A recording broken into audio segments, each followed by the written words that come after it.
a rassemblé toutes ces informations, eh bien, c'est là que le vrai travail commence, l'interprétation. Là, le but du jeu, c'est d'apprendre à lire entre les lignes de notre histoire, de réussir à voir les schémas, les répétitions, tout ce qui n'est pas évident au premier regard. Mais alors, on cherche quoi au juste? La source sur laquelle on s'appuie met en lumière 3 choses super importantes à guetter. Premièrement, les répétitions.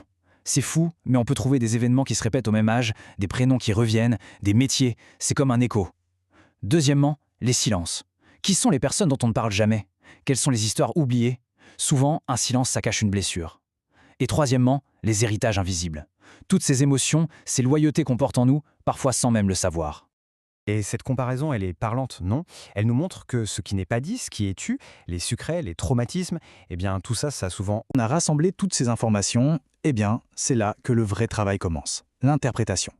Là, le but du jeu, c'est d'apprendre à lire entre les lignes de notre histoire, de réussir à voir les schémas, les répétitions, tout ce qui n'est pas évident au premier regard. Mais alors, on cherche quoi au juste? La source sur laquelle on s'appuie met en lumière 3 choses super importantes à guetter.